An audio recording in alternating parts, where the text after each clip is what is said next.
अल्लाह, खुदा, ईश आदि नाम एक ही शक्ति के हैं। वो कैसा है, कहां है, कैसे मिलता है, किसने देखा है? ये प्रश्नवाचक चिन्ह पूर्ण रूप से हटाने के लिए अवश्य सुनिए जगत गुरु तत्वदर्शी संत रामपाल जी महाराज के अमृत वचन, सर्व पवित्र धर्मों के पवित्र शास्त्रों के आधार पर। रमता राम जपो रे प्राणी, अब तो सुन ले राम कहानी। रमता राम यानी सर्वव्यापक। अपने आत्माओं, पहले तो आपको राम की डेफिनेशन बताते हैं, डेफिनेशन ऑफ गॉड। परमात्मा की कहानी सुनाते हैं। परमात्मा कहते किसे हैं? श्रीमद् भगवत गीता अध्याय नंबर 15 के श्लोक 16 और 17 में 3 पुरुष बताए हैं। पुण्यात्माओं, यहां थोड़ा सा आपको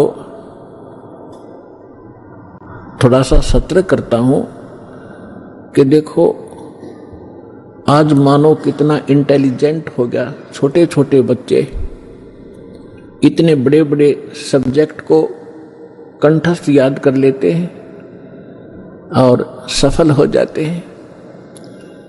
इसी प्रकार आप विद्यार्थी हैं इस अध्यात्म मार्ग के, तो इसमें आप जी ने बहुत ध्यान से और परमात्मा के इन सदग्रंथों को ध्यान से सुनना है, और इनको थोड़े से दिन में आपका याद हो जाएंगे ये, जिस कारण से आप विचलित नहीं होगे। इसलिए आपको ये कथाएं सुनाई जाती हैं, रह रह कर उन सदग्रंथों के वो श्लोक और अध्याय बताए जाते हैं, ताकि आप याद रखो और भी कोई पूछे उसको भगत को बता सको। फिर वो जाकर के अपने पास रखी हुई उन पुस्तकों को देखेगा कि इस भक्त ने जो श्लोक और मंत्र बताए हैं ये सही है कि गलत। जब वो अपने सदग्रंथों में देखेगा तो दौड़ा दौड़ा फिर वो सतलोक आश्रम बरवाला में आ जाएगा। इसलिए दास आपको रह रह कर यह रेफरेंस याद दिलाता है। और जब पूरे विश्व में ये यथार्थ ज्ञान फैल जाएगा, फिर केवल आपको भगवान की चर्चा सुनाया करेंगे। अब तो जब तक ये एग्जाम्पल उदाहरण नहीं दिए जाएंगे तो आप समझ ही नहीं सकते कि सचमुच कबीर इज गॉड। हम अभी तक तो उनको परमात्मा मान रहे थे जो परमात्मा नहीं थे। परमात्मा की डेफिनेशन बताता हूं। श्रीमद् भगवत गीता अध्याय नंबर 15 के श्लोक 16 और 17 में 3 पुरुष बताए हैं, एक सरपुरुष, एक अक्षर पुरुष। गीता अध्याय नंबर 15 के श्लोक 16 में 2 पुरुषों का वर्णन है, और इनके विषय में यह भी कहा है कि दोनों पुरुष माने प्रभु, स्वामी। अब स्वामी साहब जिसे कहते हैं, जैसे हम कहते हैं तहसीलदार साहब, भाई डीसी साहब, डीएम साहब, कमिश्नर साहब, मंत्री साहब, मुख्यमंत्री साहब, प्रधानमंत्री साहब, राष्ट्रपति साहब, ये सभी साहब हैं, सभी स्वामी हैं, ये मालिक हैं, लेकिन अपने अपने अक्षेत्र के। तो इनमें कंप्लीट जो साहब है वो कौन है? राष्ट्रपति, और सेकंड नंबर फिर प्रधानमंत्री। इसी प्रकार सरपुरुष ये ब्रह्म है, ज्योत निरंजन, ज्योत स्वरूपी निरंजन ये काल है। ये केवल 21 ब्रह्मांड का स्वामी है, मालिक है, साहब है, राम है। राम कहो, साहब कहो, गॉड कहो, अल्लाह कहो, रब कहो, खुदा कहो, ये उस परमात्मा के ही पर्यायवाची भाषा भिन्न नाम है। तो ये इन दोनों के विषय में कहा 15वें अध्याय के 16वें श्लोक में श्रीमद् भगवत गीता में कि सरपुरुष और अक्षर पुरुष इस पृथ्वी वाले लोक में ये 2 पुरुष हैं, और इनके अंतर्गत जितने प्राणी आते हैं 21 ब्रह्मांड तो हैं ब्रह्म के, और 7 शंख ब्रह्मांड, नील, पद्म, शंख, ये काउंटिंग है गणित रीति से। 7 शंख ब्रह्मांड का स्वामी है अक्षर पुरुष। वैसे अक्षर का अर्थ होता है अविनाशी, लेकिन ये अविनाशी नहीं है, ये चिरस्थायी है और इसलिए इसको भी अविनाशी कहा गया है। ये वास्तव में अविनाशी नहीं है, क्योंकि इससे अगले मंत्र में 17वें मंत्र में गीता जी में वो स्पष्ट हो जाता है। इसमें क्या बताया कि सरपुरुष और अक्षर पुरुष तथा इनके अंतर्गत जितने प्राणी शरीरधारी हैं ये सभी नाशवान हैं, इंक्लूडिंग सरपुरुष और अक्षर पुरुष। फिर बताया है लेकिन जीवात्मा किसी की नहीं मरती। फिर गीता अध्याय नंबर 15 के श्लोक 17 में कहा है कि उत्तम पुरुष है तू अन्य, उत्तम पुरुष है तू अन्य। उत्तम माने श्रेष्ठ, पुरुष माने परमात्मा। वो श्रेष्ठ परमात्मा तो इन ऊपर वालों से कोई भिन्न है। और परमात्मा क्यों उदाहरते, जिसको परमात्मा कहा जाता है, जिसको परमात्मा कहा जाता है उस परमात्मा, वैसे परमात्मा शब्द श्रेष्ठ आत्मा को कहते हैं। तो परमात्मा वो है जो केवल सुख देता है, दुख नहीं देता। बाकी हम अन्य को भी परमात्मा मान बैठे, जैसे सरपुरुष काल को भी हम परमात्मा कहा करते, ब्रह्म को। ये परमात्मा नहीं है। जिस लोक में आप रह रहे हो ये लोक परमात्मा का नहीं हो सकता। किसी का बेटा मर गया, किसी की बेटी मर गई, किसी की कैंसर होगी, किसी की टांग कट गई, किसी के हाथ कट गए, कोई अन्य रोग से पीड़ित है, हाहाकार मचा हुआ है, एक्सीडेंट में मर जाते हैं, फ्लड आ जाती है, अक्षेत्र का क्षेत्र तबाह हो जाता है। यह परमात्मा का लोक नहीं हो सकता। और अक्षर पुरुष के लोक में भी यही स्थिति है। वहां भी जन्म और मृत्यु, इसी प्रकार के रोग कष्ट दुख सभी मान। केवल एक सतलोक है परम अक्षर ब्रह्म, उस पुरुष वो सतलोक है जहां दुख नाम की वस्तु नहीं, वह जन्म, वहां मृत्यु नहीं, वृद्ध अवस्था नहीं और किसी चीज का अभाव नहीं। वहां कोई काम नहीं करना पड़ता आपको, कोई टेंशन नहीं, क्योंकि भरा भंडार भगवान का। अब जैसे ये सतलोक आश्रम वाला, ये मिनी सतलोक समझ लेना, उसकी रिहर्सल है, उसका एक सैंपल समझो। ये जैसे आप जी यहां आते हो, यहां आपको कोई टेंशन नहीं, खाने की, रुकने की, नहाने और धोने की। और सारा दिन आप तो एक हफ्ता रुकते हो, 4 दिन रुकते हो, 10 दिन रुकते हो, बना बना भोजन मिलता है, बिछे बिछाए मैट मिलते हैं, ऊपर पंखे चल रहे होते हैं, नहाओ धो भगवान का भजन करो, चाहे 10 दिन रुको, आपको कोई टेंशन ही नहीं। और ये सतलोक के अंदर ये सुविधा उपलब्ध है। ये काल का लोक है, यहां भी हम इतनी सुविधा नहीं उपलब्ध करा सकते परमात्मा के बच्चों को। फिर भी हमारा जितना सामर्थ्य है कोशिश खूब करते हैं, क्योंकि सतलोक आश्रम वाला में आम आत्मा नहीं आ सकती, परमात्मा की विशेष लाडली आत्मा ही पहुंच पाती है। भले ही वो दुखी है चाहे सुखी है, फिर यहाँ सुखी करेगा उनको। इसलिए हम संभव कोशिश करते हैं इनको कोई कष्ट ना हो। हम तो दास हैं उस परम पिता के, और आप उस भगवान के समर्थ के बच्चे, आपके लिए हम फिर भी संभव कोशिश करते हैं जितनी हमारा सामर्थ्य है कि किसी प्रकार का इनको कोई कष्ट ना हो। तो कहने का तात्पर्य है कि जितना समय आप यहां बिताओगे, ये आपका समय और ही तरह का होता है। यहां से जाते ही आप देखना, आश्रम से निकलते ही आपको कितनी टेंशन घेर लेती है, वो करना है, वो करना है, वहां जाना, उससे लेना, उससे देना, उसने ऐसे कर दिया। तो हम जब से सतलोक से निकले, हमारे साथ यह बीमारी उसी समय से लगी हुई है। अब हमने वही जाना है जहां कोई अभाव नहीं, वहां फलदार सदाबहार वृक्ष हैं, सदाबहार मेवे हैं। जैसे जंगल में आपने देखा होगा शामक खड़ा रहता है, पहले पुराने समय में तो बहुत ज्यादा फलदार वृक्ष होते थे, कहीं पर कुछ लग रहा है, कहीं पर कुछ फल लगे हुए हैं, खाओ तोड़ो खाओ बैठ कर ठाट से। तो वहां सतलोक के अंदर आपको कोई काम नहीं है और सब चीज उपलब्ध है। तो कहने का भाव यह है कि वो सतलोक है उस परम पिता परमात्मा का, और वो भगवान परमात्मा है। अब यहां बताया है, रमता राम जपोरे प्राणी, अब तो सुन ले राम कहानी। अब हम राम शब्द से कहाँ हम अपने दिमाग की सुई ले जाते थे। श्री रामचंद्र जी सन ऑफ राजा दशरथ, अयोध्या का राजा। हम जब राम शब्द हमारे हृदय में आता था, हमारे धर्म गुरुओं ने हमें ऐसा गलत फीड कर दिया था कि राम नाम आते ही वो धनुष बाण लिए हुए श्री रामचंद्र दिखाई देते थे। देखो, अब राम समझना हमने राम की डेफिनेशन समझनी है। अभी आपको बताया था कि जैसे तहसीलदार भी साहब है, कमिश्नर भी साहब है, ये सभी साहब हैं।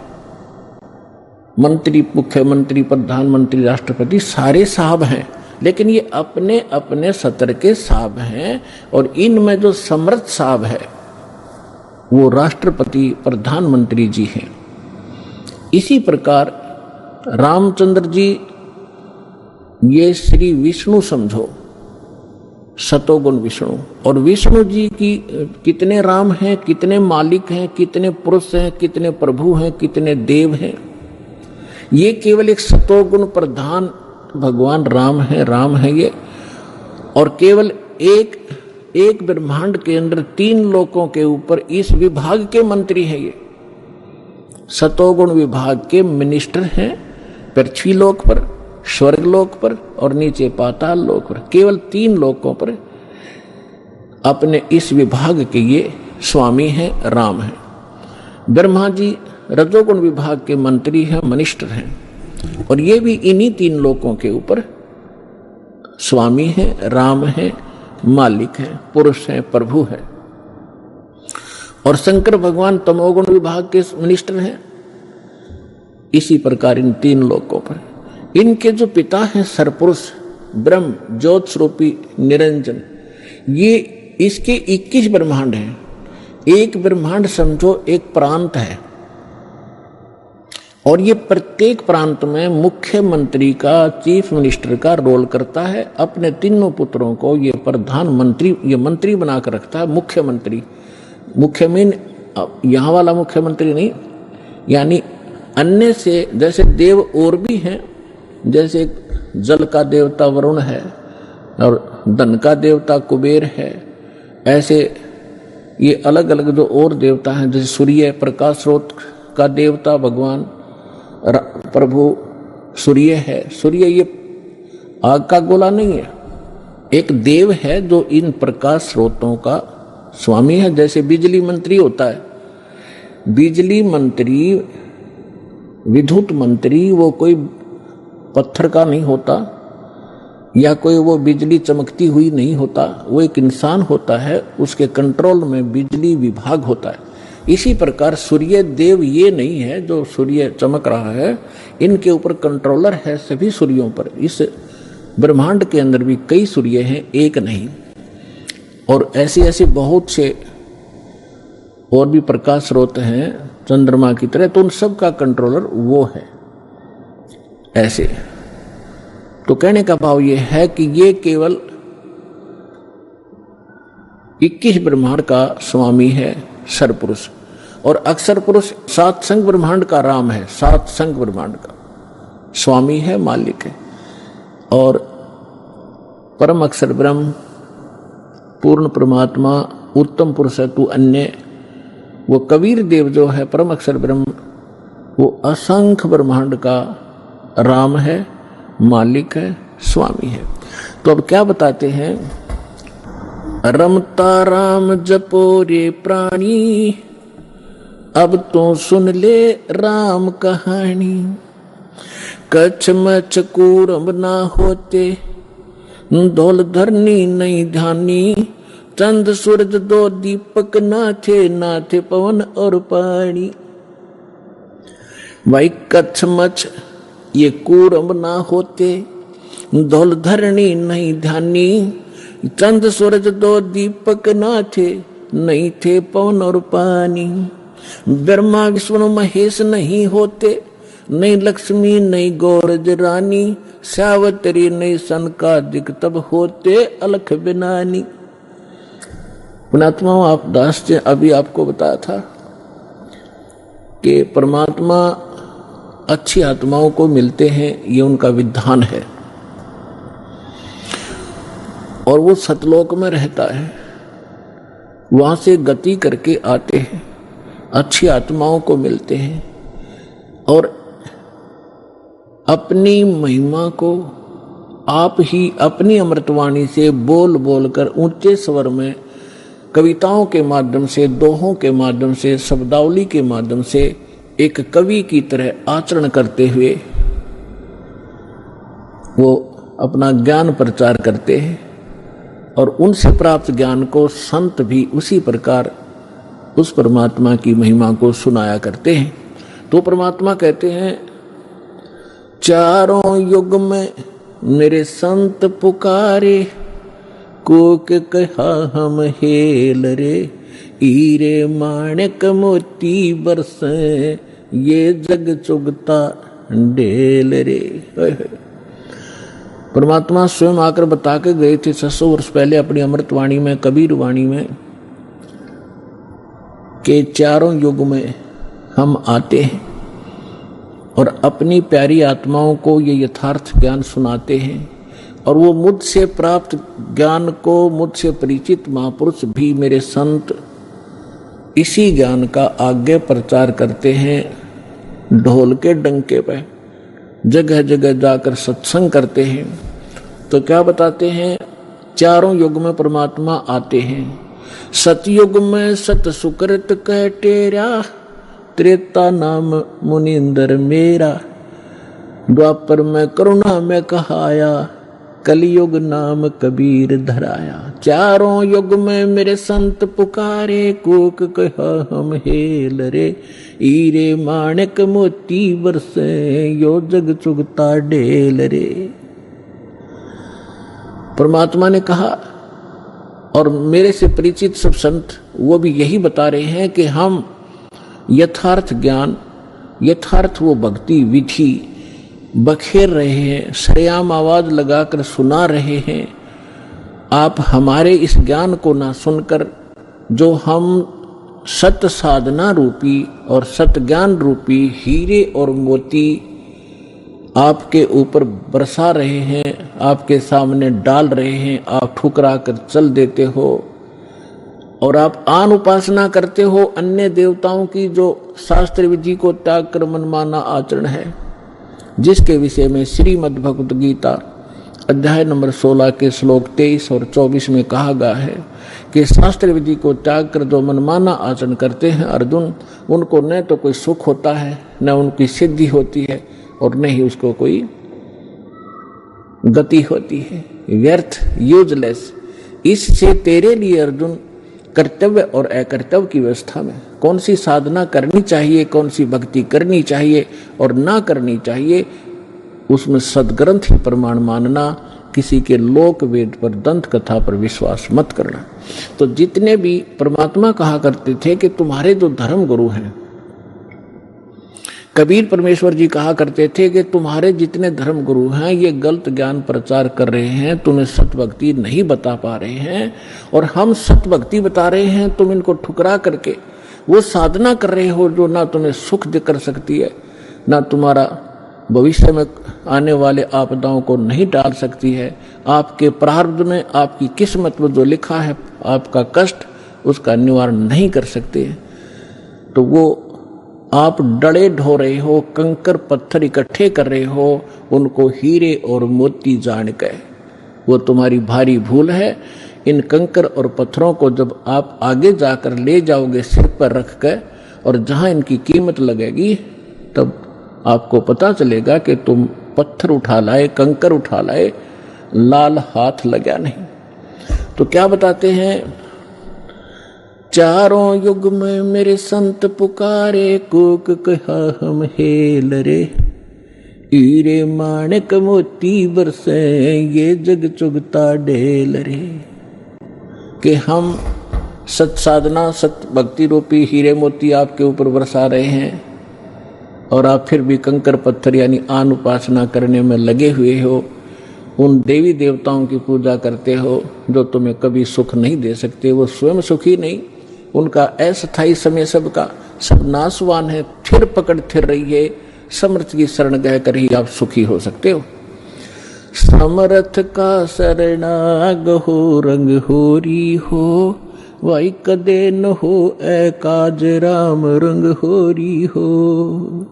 कहते समर्थ की शरण पकड़ो, ग्रहण करो, फिर कभी भी आपके ऊपर कोई आपदा नहीं आवेगी यदि आप मर्यादा में रहोगे। पर भी लेन जात है दुनिया, हमरा ज्ञान किने ना सुनिया। परमात्मा ओए होए कितने दुखी होकर कहते हैं कि तुम पर भी लेन जाते हो, वहां पर कहीं पर कोई कुंभ का मेला लग जाता है, उस जोड़ में, तालाब में, जिसमें गधे भी ना नहावे, बड़े पानी भी ना पिए, और उसमें तुम नहाकर कल्याण समझते हो अपना। तुमसे पहले वहां मछलियां, मेंढक सभी विद्वान रहते हैं, उनका मोक्ष नहीं होता। अपने सदग्रंथों का आधार मान और संत महापुरुष जिनको भगवान मिले उनकी वाणी को आधार मानकर साधना कीजिए, तभी सफलता होगी। तो भगवान कहा करते कि पर भी लेन जात है दुनिया, और हमरा ज्ञान किन्हें ना सुनिया। तो यहां क्या बताना चाहते हैं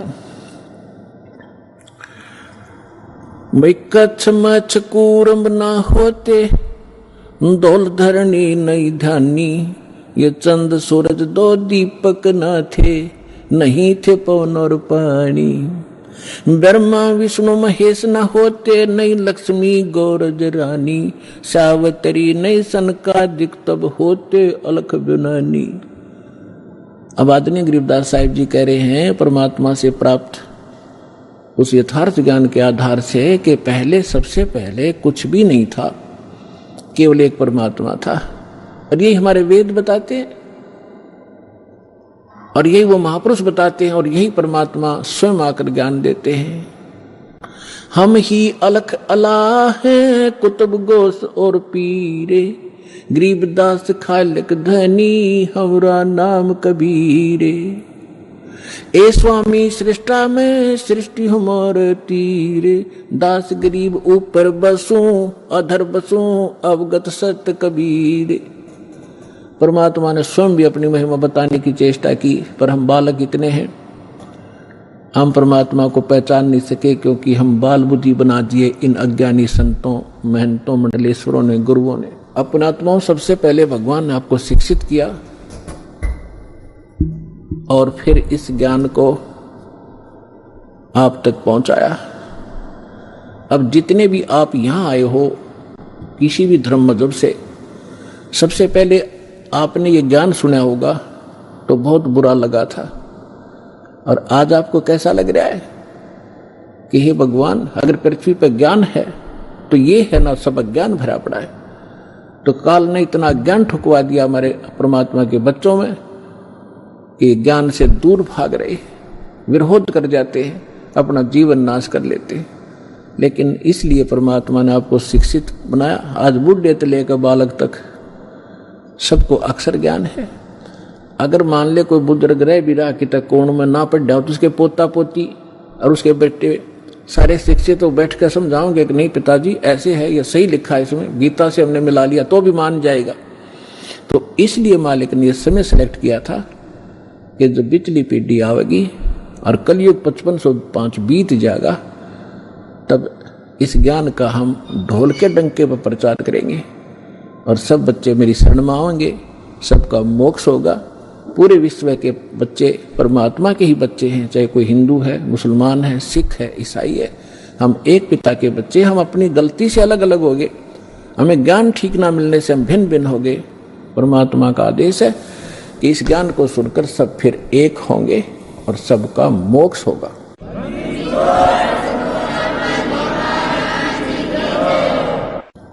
अपनात्मा परमात्मा की महिमा वेदों में लिखी है, और वैसे तो पूरा विश्व वेदों के ज्ञान को नकारा नहीं करते। केवल एक पंथ है और उस पंथ की जो ब्रांचें हैं वो ही अपनी मंदबुद्धि के कारण ये कहते हैं कि हम वेदों और गीता को नहीं मानते। हमारे गुरुओं का ज्ञान तो वेदों और गीता से ऊपर का है। जब दास ने उस पंथ के यानी राधा स्वामी पंथ के प्रवर्तक श्री शिवदयाल जी महाराज आगरा के रहने वाले जो जिसे राधा स्वामी पंथ चला बताते हैं, जो इनका प्रमुख है, उसका ज्ञान पढ़ा और फिर वेदों से देखा, संतों की महापुरुषों की वाणी से देखा, उसने कख भी पता नहीं अध्यात्म मार्ग का। और उसके अनुयायी नु कहते हम तो वेदों को और गीता को नहीं मानते, हमारा ज्ञान तो इससे ऊपर का है। उसकी झलक आपको कई बार दिखा रखी है, फिर दिखाऊंगा। उन्हें सतनाम का पता नहीं, सतलोक का पता नहीं वो कैसा है और वहां क्या सतिथि है, खाक है उनके पास ज्ञान। और इनमें से राधा स्वामी पंथ से ही कौन से पंथ निकले हैं? धन धन सतगुरु सच्चा सौदा सिरसा और जगमाल वाली, और दनौद के अंदर ताराचंद, जय गुरुदेव मथुरा में, ठाकुर जी एक हुए हैं वो राधा स्वामी के ही, और दिल्ली के अंदर सावन कृपाल मिशन, और भी नरे बहुत गणे इनके पंथ। ये सारे समझो उसी कुएं का जल है जिसमें जल के स्थान पर कुछ भी नहीं है, खाली है। वो खारा पानी है, यो जलैस है, ये समझो। यानी उनका ज्ञान गलत है।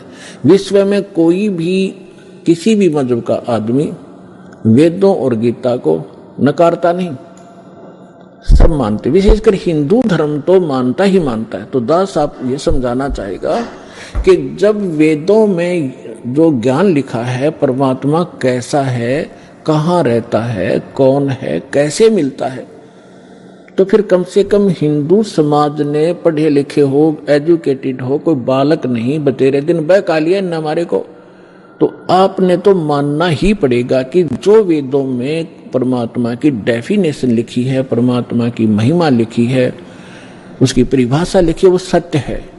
तो वो किसके ऊपर खरी उतरती है? बस 2 मिनट में फैसला हो जाएगा। Who is God?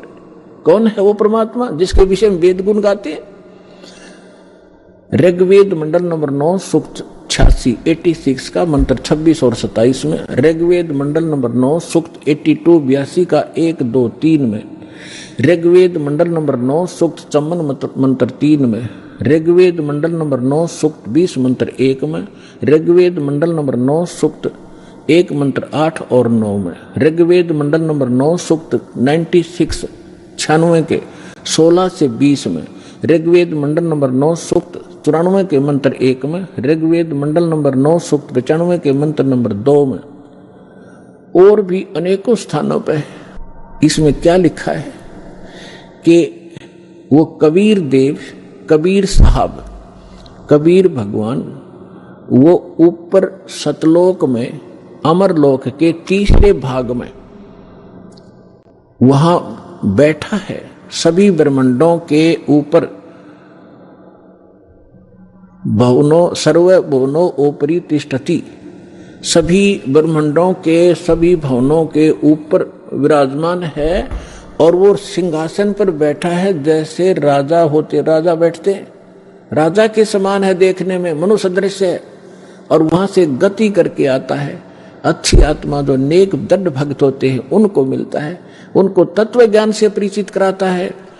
और वो परमात्मा एक कवियों की तरह आचरण करता हुआ एक प्रसिद्ध कवि की भी उपाधि प्राप्त करता है, और स्थान स्थान पर जाकर ऊंचे स्वर में गरज गरज कर अपनी वाणी को स्वयं ही कहीं खड़ा होकर के बोलने लग जाता है, और अपनी महिमा की वाणी को लोकोक्तियों के माध्यम से, दोहों के माध्यम से, शब्दों के माध्यम से, वाणी के माध्यम से वो बोल बोल कर गा के सुनाता है, जिस कारण से एक प्रसिद्ध कवियों में से भी एक प्रसिद्ध कवि कहलाता है। लेकिन वो भगवान होता है, वो समर्थ होता है।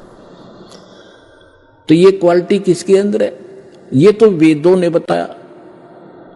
और फिर कि भगवान मनुष्य सदृश है, वहां से चलकर आया, तख्त पर बैठा है, सिंहासन पर बैठा है। और जिन महापुरुषों के दास ने नाम गिनाए, एक बार फिर नाम गिनाता हूं, क्योंकि ऐसे महापुरुषों के बार बार नाम लेने से भी हमारी आत्मा शुद्ध होती है।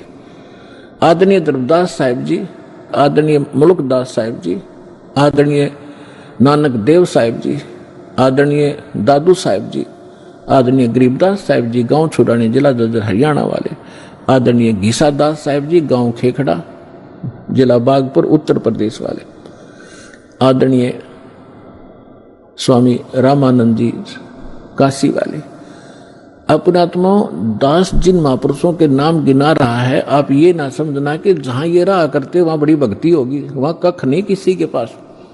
कई भक्त इस भूल में धक्के खान चले गए, वहां कोई छुड़ानी चला गया और उनका जब देखा हाल फिर आया वापस।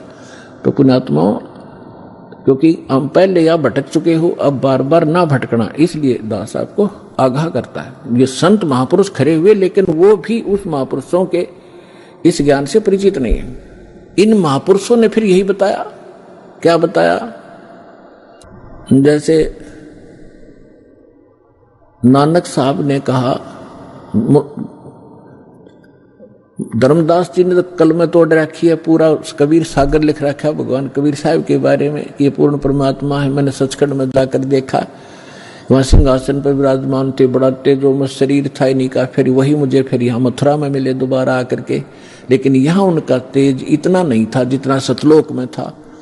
तो ये भी गरीबदास साहिब जी कहते हैं कि तेज पुंज अन्य दे धरकर इस विध हमको भेंट ही, हल्का तेज पुंज का शरीर बनाकर वो यही वेद बताते हैं कि वो अपने शरीर को सरल करके वो परमात्मा यहाँ प्रकट होता है, आता है, अच्छी आत्माओं को मिलता है। तो इन्होंने क्या बताया है? जैसे धर्मदास जी ने कहा कि आज मोहे दर्शन दियो जी कबीर, आज मोहे दर्शन दियो जी कबीर, सतलोक से चल कर आए, सतलोक से चल कर आए, काटन काल की जंजीर, आज मोहे दर्शन दियो जी कबीर, आज मोहे दर्शन दियो जी कबीर। मलुकदास जी ने कहा है, जपो रे मन परमेश्वर नाम कबीर, जपो रे मन साहेब नाम कबीर। एक समय गुरु बंसी बजाई कालंदरी के तीर, एक समय गुरु बंसी बजाई कालंदरी के तीर, सुर नर मुनि जन सब थकत बहे हुआ, रुक गया दरिया नीर, जपो रे मन साहेब नाम कबीर। दोनों दिन का झगड़ा ठन गया, दोनों दिन का झगड़ा ठन गया, टोहा ना पाया शरीर, जपो रे मन साहेब नाम कबीर। दास मलूक सलूक कहत है, खोजो खसम कबीर, मन जपो रे मन परमेश्वर नाम कबीर। नानक साहब जी कहते हैं, फाई सूरत मलुक की वेश, ठगवाड़ा ठक्की देश, खरासियाना भोता वारिय धानक रूप रहा करता। श्री गुरु ग्रंथ साहिब जी के प्रश्न नंबर 24 पन्ने पर ये वाणी अंकित है कि एक सवान दुई सवानी नाल भलके भौकाई, सदा ब्याल कोड़ छुरा मूठा झूठा मर्दार, और ये धानक रूप रहा करता। फाई सूरत मलुक की वेश। फिर नानक साहब जी कहते हैं, तेरा एक नाम तारू संसार में एहो आस एहे आधार, ये धानक रूप रहा करता। फाई सूरत मलुक की वेश, ए ठगवाड़ा ठगी देश, खरासियाना भोता वार, ये धानक रूप रहा करता। और प्रश्न नंबर 731 पे कहा है कि नीच जात परदेसी मेरा छिन आवे चल जावे, और जाकी संगत नानक रंदा कैसे मोड़ा पावे। गुरु ग्रंथ साहिब जी के प्रश्न नंबर 721 पर लिखा है, एक अर्ज गुप्तम पेश तो दर कून करतार, हक्का कबीर करीम तू बे अपरवरदिगार, नानक बुगोयत जन तेरे चाकरा फाका। तो फिर आदमी दादू साहिब जी ने कहा है, जिन मुझको निज नाम दिया सोए सतगुरु हमारे, दादू दूसरा कोई नहीं ये कबीर सिरजनहारे। आदमी गरीबदास साहिब जी को परमात्मा मिले जब वो 10 वर्ष की आयु के थे। आदरणीय गरीबदास साहिब जी का जन्म विक्रमी संवत 1774 में हुआ। और सन 1717 में। और 10 वर्ष की आयु जब हो चुकी थी, संवत 1784 और सन 1727 में, वो परमेश्वर जिसकी महिमा का गुणगान वेद बताते हैं, वो कैसी लीला करता है, गरीबदास साहिब जी की थोड़ी सी जानकारी देंगे आपको। क्योंकि हमारे अध्यात्म मार्ग में इन महापुरुषों का एक विशेष योगदान है, सभी का। लेकिन इनमें से गरीबदास साहिब जी को परमात्मा ने अपनी योजना अनुसार पुनः वो सत्य ज्ञान दिया है, जो अन्य संतों को तो दिया था, लेकिन उनकी वाणी सभी संग्रह नहीं हो सकी, या गरीब धर्मदास साहिब जी को दिया था कंप्लीट, उसने लिखा ही था साथ बैठ के। जैसे आदरणीय नानक साहिब जी की सारी वाणी गुरु ग्रंथ साहिब तक नहीं पहुंची, नहीं लिखी गई, उसमें बहुत सी वाणी कहीं कहीं रह गई। एक प्राण संगली नाम की पुस्तक है, उसके बारे में भी कहा कि वो पूरी की पूरी नानक साहिब जी की वाणी थी, उसमें 160 अध्याय थे, 80 ही लिए गए, बाकी कुछ रह गए किन्हीं कारणों से, वो लंबा विषय है, फिर बताएंगे। तो इस कारण से इस विशेष अध्यात्म ज्ञान को समझने के लिए विशेष योगदान है आदरणीय गरीबदास साहिब जी, गांव छुड़ानी, जिला जद्दरवाले का। क्योंकि परमात्मा को मालूम था, जैसे काल ने कहा था कि आप कबीर नाम से अपना ज्ञान प्रारंभ करोगे और मैं आपके ही मार्ग में, आपके ही पंथ में अपने 12 दूत भेज दूंगा, आपके ज्ञान को खराब करेंगे और कबीर पंथी को आया करेंगे, नाम सारे गलत देंगे, तेरे ही अनुयायियों का मैं भट्ठा बैठाऊंगा। तब परमात्मा ने कहा था ठीक है, तो अपना काम करिए, मैं अपना करूंगा। फिर परमात्मा ने कबीर सागर के अंदर कबीर बानी एक चैप्टर है, उसके पृष्ठ नंबर 134, 35, 36 और 37 पे यह स्पष्ट किया है कि गरीबदास जी का 12वां पंथ होगा। संवत, उसमें गलती से संवत 1775 लिखा है, वहां 74 होना चाहिए, मिसप्रिंट है, कि उसमें जो आएगा भक्त संत, जो उसका मुखिया होगा, उसके माध्यम से मैं अपनी महिमा की वाणी को पुनः प्रकट कराऊंगा। लेकिन उस गरीबदास पंथ वाले भी उससे परिचित नहीं होंगे, असंग जन्म तक वो मेरे इस ज्ञान को समझ नहीं सकेंगे। जैसे काल ने कहा था 12 पंथ करूं मैं साजा और नाम तुम्हारा ले करूं आवाजा, 12 पंथ चालू करूंगा तेरे नाम तक, परमेश्वर से कहा था। और 12 पंथ नाम जो ले ही सो मेरे मुख में आन समोई, और अनेक पंथ चलाऊं, उनसे न्यारे ये राधा स्वामी, धन धन सतगुरु, जय गुरुदेव और ये ठाकुर जी, विनोद वाला, ताराचंद, ये और अनेक पंथों में से हैं। और अनेक पंथ चलाऊं या विद जीवों को भरमाऊं, जोग जीत जाओ संसारा, जीव न माने कहा तुम्हारा। तो इसलिए परमात्मा ने कहा था कि चौथा युग जब कलयुग आई, तब हम अपना अंश पठाई और काल फंद छूटे नरलोई, सकल सृष्टि परवाने खोई। ये तो उन्होंने बता दिया कि 12वें पंथ में मेरी महिमा की वाणी प्रकट होगी। उसके बाद फिर उस 12वें पंथ में हम ही चलावें और सब पंथ मिटा के एक पंथ चलावें। तो परमात्मा ना ये दास भेज दिया पुण्यात्माओं, गरीबदास पंथ में ही दास का से ही निकास हुआ है।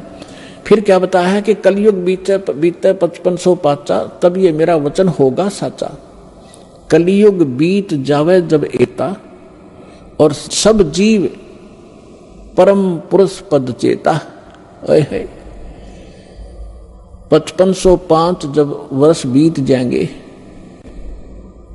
उस समय ये मेरी बात सत्य होगी कि मैं 12वें पंथ में स्वयं आऊंगा, सब पंथों को मिटाकर एक पंथ चलाऊंगा। अपने आत्मा थोड़े से दिन की बात है, बुद्धिमान समाज है, अभी तक उनके पास ये ज्ञान पहुंचा नहीं है और पहुंचने लग रहा है। परमात्मा तो दयालु है, घर घर टीवी लगा दिए, मोबाइल बना दिए, इनमें चिप डलवा लो, सीडी बैठ कर देख लो, पुस्तक पढ़ लो, टीवी देख, कहीं ना कहीं कोई ना कोई तो मार्ग से अपने बच्चों तक ये पहुंचा कर छोड़ेंगे। और जब उनको ये समझ में आएंगे, ऐसे आएंगे दौड़कर और सब एक हो जाएंगे, सबका मोक्ष होगा, सब यहां भी सुखी होंगे और सतलोक जाएंगे, जहाज भर भर कर भगवान आपको सतलोक छोड़ का होगा।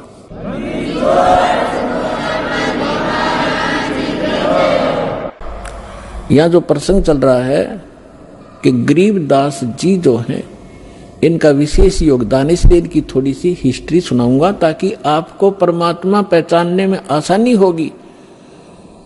सभी वेद बतावें और सभी परमात्मा प्राप्त संत गुण गावें, तो फिर भगवान के पहचानने में आपको धोखा नहीं होगा, देर नहीं लगेगी और दृढ़ हो जाओगे। फिर चाहे कोई ब्रह्मा विष्णु महेश आकर भी आपको भ्रमित करने की चेष्टा करेगा, आप उनकी बात को मान नहीं सकते। दास आपको इतना दृढ़ करना चाहता है। गरीबदास जी की थोड़ी हिस्ट्री सुनाऊंगा, यहाँ उनकी जीवन लीला थोड़ी सी सुनाऊंगा, वह पर्याप्त होगी आपके लिए। गरीबदास जी गांव करौथा, जहां अपना आश्रम है, सबसे पहले हमने 1999 में वहीं से स्टार्ट किया था। 2006 में करौथा कांड इन दुष्ट रोगों ने कर दिया था, वो उधर कोई बात नहीं, हम परमात्मा ने हमारा यहाँ सफलता कर दी। हमें तो अपना प्रचार करना है, चाहे कहीं जंगल में बैठ कर गुणगावा भगवान के, बच्चों तक ज्ञान पहुंच जाना चाहिए। तो करौथा गांव के वो मूल निवासी थे उनके पिताजी, और वो ब्याहे थे गांव छुडानी, जिला झज्जर हरियाणा में, और गांव करौथा है जिला रोहतक में। तो यहाँ उनके नाना के छुडानी के अंदर यानी गरीबदास जी की माता का कोई भाई नहीं था, जिस कारण से उनके नाना जी ने उनके पिताजी श्री बलराम जी को, उनका धनखड़ गोत्र है, अपने घर पे छुडानी में घर जमाई बोलते हैं कि अपने जमाई को वहां रख लेना, उसको घर जमाई कहते हैं। तो सारी संपत्ति उनको दे दी, अपनी बेटी को यानी उसके दामाद को। उनके लगभग 2500 बीघा, जैसे राजस्थान में बीघा होता है, तो 2500 बीघा, पहले बीघा ही था यहाँ पर भी, ये बाद में ये बनी है यहाँ पर एकड़, तो 2500 बीघा जमीन था। इतना बड़ा किसान थे। आज के 1400 के करीब, पौने 1400 के करीब एकड़ जमीन बनती है उन 2500 बीघा की। तो सारी संपत्ति के वारिस फिर गरीबदास जी ही थे। 10 वर्ष के बालक थे, उनके पिताजी यानी नाना जी तभी तक वहाँ साथी थे। तो उनके वहाँ लगभग 150 गौवें थी, चरागा, क्योंकि अपने खेत बहुत बड़े थे, गौवें रखते थे।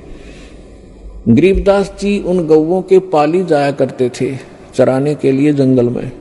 उनके साथ में अन्य गांवों के कुछ उनके किसान के यहाँ जो किराए पर पाली होते थे, और कुछ अन्य गांव वाले भी अपनी गौवों को उनके खेतों में चराने के लिए साथ चले जाते थे। संवत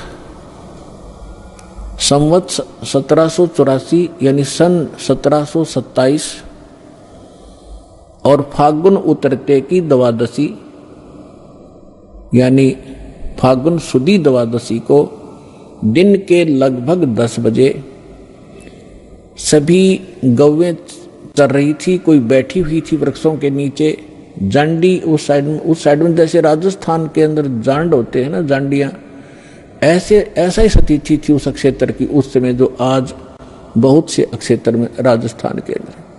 तो वहां जांडी ज्यादा होती थी, उन जांडियों के पास बैठी थी। और एक रास्ता है, गांव कबलाना है, छुडानी की सीमा से सटा हुआ। गांव कबलाना से गांव छुडानी में कच्चा रास्ता आता था। उस कच्चे रास्ते के ऊपर एक बड़ा पेड़ था जांडी का, उसके नीचे सभी पाली बैठे हुए थे, इंक्लूडिंग गरीबदास जी, और वो भोजन खा रहे थे, अपना 10 बजे से भोजन खा रहे थे। उसी समय परमात्मा सतलोक से आए कबीर देव, एक जिंदा महात्मा का वेशभूषा बना के। कलयुग के अंदर वो जिनको मिले हैं जिंदा, जैसे जिंदा महात्मा कैसा होता है, मुसलमानों के अंदर विशेषकर इस वेशभूषा के फकीर पाए जाते हैं। सिर पर काला टोप होता है ऊंचे से चुंडे का नू ऐसे खड़ा सा, और एक ही ओवरकोट होता है काले कपड़ों का, काले कलर का ओवरकोट टाइप एक वस्त्र पहनते हैं, और एक अंडरवियर कच्छा घुटनों तक का। ऐसी वेशभूषा वाले को जिद्दा महात्मा कहते हैं। दाढ़ी केस बड़े हुए होते हैं उसके। इस वेशभूषा में परमात्मा थोड़ी सी दूर पर सतलोक से आकर उतरे, और उस रास्ते, कच्चे रास्ते जा रहे थे, साथ में पाली बैठे थे,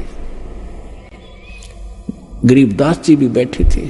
उन पालियों में बड़े भी थे, कोई 40 वर्ष का, कोई 30 वर्ष का, कोई 10-15 वर्ष का, कोई 50 वर्ष के वृद्ध भी थे, प्रौढ़ भी थे।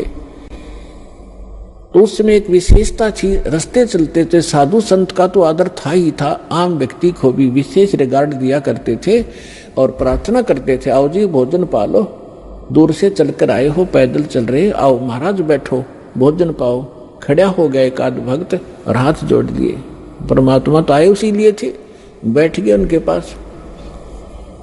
तब कहा जी भोजन पाओ। परमात्मा ने कहा, कबीर परमेश्वर ने, उस परम अक्षर ब्रह्म ने, कि भाई भोजन मैं खा के आया हूं अपने गांव से। पालियों ने पूछा आपका गांव कहाँ है महाराज, आपका डेरा कहाँ है? कि मेरा डेरा सतलोक के अंदर है, सतलोक नाम है मेरे डेरे का। अब उन्होंने सोचा भी होगा कोई गांव सतलोक नाम होगा उसका। तो महाराज जी भोजन खाओ। परमात्मा बोले भोजन नहीं खाऊं मैं, छका हुआ भी खा के आया। तो दूध तो पीना ही पड़ेगा आपने, हमारे पास ऐसी गव्वे हैं, अभी 5 मिनट में दूध निकाल देंगे, ऐसी शरीफ गायें भी हैं। तो परमात्मा बोले भाई अगर दूध पिलाते हो तो कंवारी गाय का दूध पिया करूं मैं।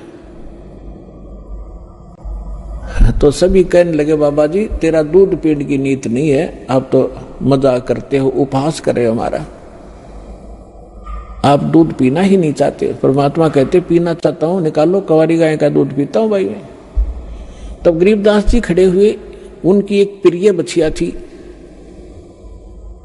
जिसको अभी बैल ने टच नहीं किया था, दूध पीना मां का छोड़ रखा था, लगभग 1-1.5 वर्ष की बछिया हो चुकी थी, 1 वर्ष की, 1.5 वर्ष की। उसकी गले के रस्सी बांध रखी थी, उसको ला पकड़ के कहा देखो महाराज जी इसके बच्चा तो है ही नहीं, दूध कैसे देगी? परमात्मा बोले कोई एक पात्र लाओ जिसमें दूध निकालेंगे, ये दूध देगी भाई। आइए अब हम उन श्रद्धालुओं के अनुभव जानते हैं जो जगत गुरु तत्वदर्शी संत रामपाल जी महाराज जी से दीक्षा प्राप्त कर चुके हैं तथा उनके द्वारा बताए गए भक्ति मार्ग पर चल रहे हैं। सर नमस्कार। सत साहिब जी। सर क्या नाम है आपका? परमानंद पंथी। कहाँ से आए सर? जिला मंडी, हिमाचल प्रदेश। सर संत रामपाल जी महाराज से कब जुड़े? 12 जनवरी 2012 को। सर क्या काम करते हैं आप? मैं भारतीय जीवन बीमा का अभी करता हूँ। सर संत रामपाल जी महाराज से नाम दीक्षा लेने से पहले आप क्या भक्ति साधना करते थे? मैं 26 साल से नकली कबीरपंथी था। सर हिंदुस्तान में कबीरपंथ के नाम से बहुत सारे संत अपने अपने तरीके से धर्म साधनाएं बता रहे हैं। सर आप किस संत से जुड़े हुए थे? मैं परमात्मा जो बताते हैं कि द्वादश पंथ काल फरमाना, भूला जीव पाए ना ठिकाना, उसमें जो दूसरा पंथ आता है जागू पंथ, मैं उसी पंथ से रिलेटेड था। सर आप जागू पंथ से जुड़े हुए थे, आपको क्या भक्ति साधनाएं बताई जाती थी और आपने वो साधनाएं कितने साल तक की? मैंने वो 26 साल तक वो भक्ति की, और जब मैं छोटा सा था तो छोटे से ही मैंने उनसे नाम दीक्षा ले रखी थी, और वो एक बीजक का श्लोक जाप करने के लिए देते थे। और जब भी वो आते थे घर में, जब अभी आते थे पुराने वाले गुरु, तो रात को 2-4 भजन कर लिए, ढोलकी बजा ली, चिमटा बजा लिया, बस इसी को हम भक्ति मान के चलते थे। सर संत रामपाल जी महाराज भी एक कबीरपंथी संत है, एक कबीरपंथी संत को छोड़कर आपको दूसरे कबीरपंथी संत के पास क्यों आना पड़ा?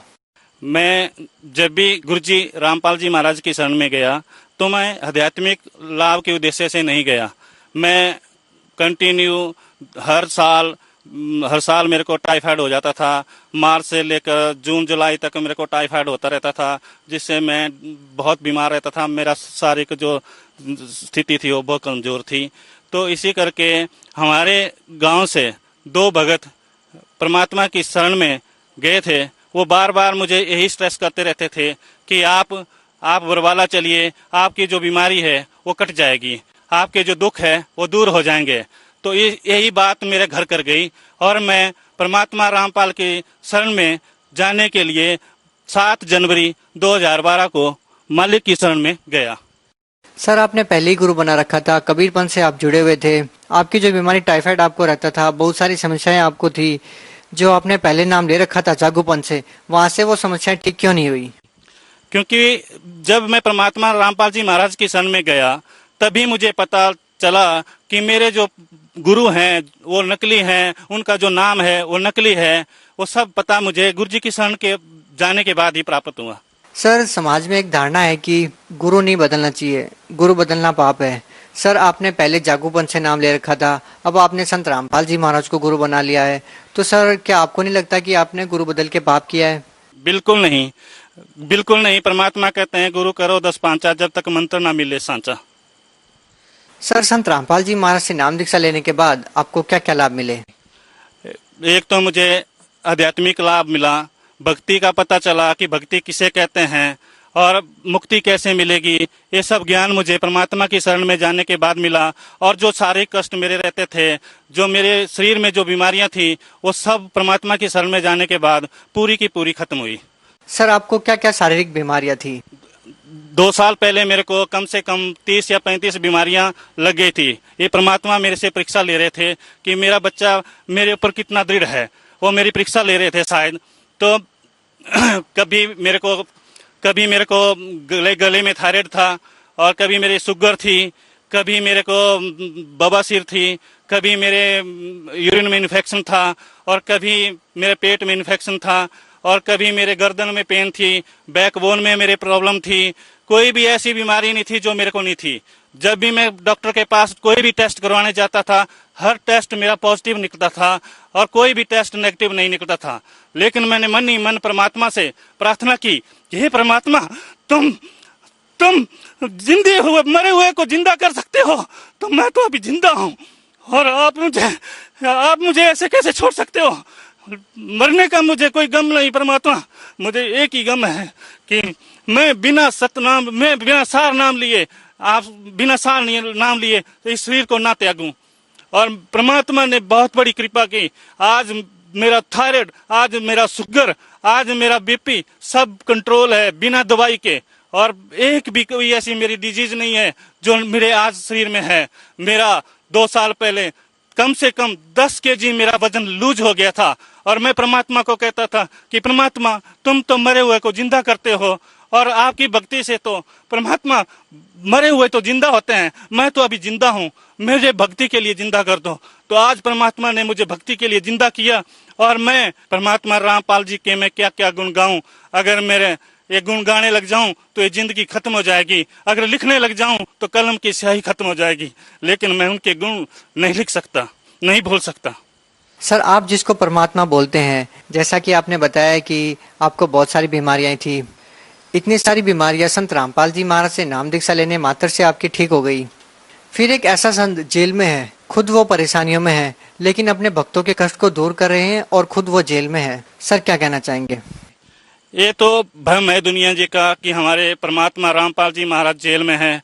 वो तो पता नहीं किस किस के कल्याण करने के लिए जेल में गए हैं, हमारे जैसे हमारे भाइयों का कल्याण करने के लिए जेल में गए हैं। ये तो परमात्मा की लीला है, और मुझे शर्म आती है इस देश के कानून से, देश के प्रशासन से, देश के न्याय व्यवस्था से, जिन्होंने 2 साल से परमात्मा रामपाल जी महाराज जी को बिना वजह से, बिना कोई आरोप से जेल में बंद करके रखा हुआ है, जिसमें आज 18 महीने हो गए हैं और एक भी आरोप सिद्ध नहीं कर पाए। इससे साबित होता है कि ये सारा प्रोपेगेंडा मीडिया का और प्रशासन का और जितने भी धार्मिक गुरु हैं उनका मिली भक्त से ये सारा प्रोपेगेंडा बनाया गया है। सर, आप संत रामपाल जी महाराज को निर्दोष बता रहे हैं। सर, सरकार से आपकी क्या मांगे हैं? हम 2006 से परमात्मा रामपाल जी महाराज के ऊपर इन्होंने झूठा एक मर्डर का केस बनाया हुआ है, झूठा एक मर्डर का केस बनाया हुआ है। हम 2006 से लेके आज तक इनसे सीबीआई की जांच करवाने के लिए बार बार यही बोल रहे हैं। हमारे भगत जब भी जाते हैं तो यही बोलते हैं, अगर हम झूठे हैं, हमारे गुरुजी झूठे हैं, तो हमें भी जेल में डालो, चाहे फांसी दो, लेकिन सीबीआई जांच तो करे और दुनिया को ये बताए कि सच्चाई क्या है। लोगों को गुमराह करके एक हमारे गुरुजी को, हमारे परमात्मा को और हमारे भक्तों को झूठा बोल के और उनको अनाप शनाप बोल के दुनिया में मीडिया के द्वारा झूठा प्रचार कर रहे हैं। सर, जैसा कि आपने बताया कि पहले आप कबीर पंथ से जुड़े हुए थे और जागू परंपरा से आपने नाम दीक्षा ले रखी थी। संत रामपाल जी महाराज मात्र एक ऐसे संत है जो कबीर जी को भगवान बताते हैं, लेकिन हमने ऐसा कभी नहीं सुना। कबीर जी को एक सदगुरु, कवि या कबीरदास, एक जुलाय के नाम से ये समाज जानता है। आपके कबीरपंथी संत जितने भी हैं वो भी कबीर जी को भगवान ही बताते हैं, लेकिन संत रामपाल जी महाराज वेदों को, गीता, गुरु नानक जी की वाणियों को आधार बनाकर कबीर जी को भगवान सिद्ध करते हैं। क्या ये बात सही है सर? संत रामपाल जी महाराज कहाँ तक सही है? बिल्कुल सही है। परमात्मा रामपाल जी जो बता रहे हैं बिल्कुल सही बता रहे हैं। सर, संत रामपाल जी महाराज किस आधार पर कह रहे हैं कि कबीर जी भगवान है? परमात्मा रामपाल जी पवित्र गीता, पवित्र वेद, पवित्र कुरान और पवित्र बाइबल के अंदर प्रमाणित करके सारी दुनिया को दिखा रहे हैं, हाथों में दिखा रहे हैं, प्रोजेक्टर से दिखा रहे हैं कि बेटा यहाँ लिखा है। सर, आपने हिमाचल से सैकड़ों किलोमीटर दूर हरियाणा के एक छोटे से गांव से निकले एक ऐसे संत से नाम दीक्षा ली जिसकी बहुत ही साधारण सी वेशभूषा है। जैसा कि हिंदुस्तान में संतों की परिभाषा ये है कि भगवा कपड़े पहनते हों, मालाएं पहनते हों, जटा रखते हों, लेकिन संत रामपाल जी महाराज को देख के ऐसा नहीं लगता कि जैसा कि समाज में माना जाता है कि वो एक संत है। क्या आपने एक ऐसे संत को गुरु बनाया जिसकी वेशभूषा बिल्कुल ही साधारण सी है? क्या आपको लगता है कि संत रामपाल जी महाराज जी वास्तव में पूर्ण संत है? बिल्कुल पूर्ण संत है परमात्मा जी। सकल से परमात्मा संत नहीं लगते, लेकिन इनके अंदर जो ज्ञान है, जो इनके अंदर जो शक्ति है, उससे ये बिल्कुल प्रमाणित होता है कि दुनिया में इनके बराबर कोई संत इस पृथ्वी में कोई नहीं है।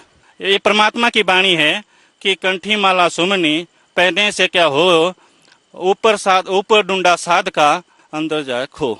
कि जो ऊपर से बड़ी बड़ी लटाएं बांध के रखा हुआ है, बड़ी बड़ी लटाएं हैं और बड़े गले में रुद्राक्ष की माला है, भगवा वस्त्र, ऐसे पहनने से संत नहीं होते। संत तो सच्चा ज्ञान बताएंगे, वही संत है। सर, हमें ये बात समझ में नहीं आ रही कि संत रामपाल जी महाराज तो जेल में है, लेकिन सर लोग उनसे जुड़ कैसे रहे हैं? परमात्मा रामपाल जी महाराज ने पूरे संसार के अंदर, पूरे हमारे देश के अंदर डिस्ट्रिक्ट लेवल पे स्टेट कोऑर्डिनेटर के द्वारा जगह जगह पे नामदान स्थान खोल रखे हैं। उसके द्वारा भगत वहां से नाम दीक्षा लेके और वहां से अपना कल्याण करा रहे हैं। सर, जैसा कि संत रामपाल जी महाराज के श्रद्धालु कहते थे कि संत रामपाल जी महाराज जब भी आशीर्वाद देते थे या वो जब भी सतलोक आश्रम में जाते थे तो उनके भयंकर से भयंकर कष्ट दूर हो जाते थे, जैसा कि आपने बताया। क्या नामदान सेंटर पे जाने के बाद भी उनके श्रद्धालुओं को लाभ मिलता है? जी भगत जी, बिल्कुल मिलता है, क्योंकि परमात्मा के नाम में ही शक्ति है। परमात्मा का नाम में ही शक्ति है और परमात्मा का नाम सुमन करने से ही सारे कष्ट दूर होते हैं। सर, आखिरी सवाल आपसे जानना चाहेंगे कि सर आप भगत समाज को क्या संदेश देना चाहते हैं? मैं भगत समाज को यही संदेश देना चाहता हूँ कि जल्द से जल्द परमात्मा रामपाल जी महाराज की शरण में आइए और जन्म मरण से छुटकारा पाइए। बहुत बहुत धन्यवाद। सत साहेब जी।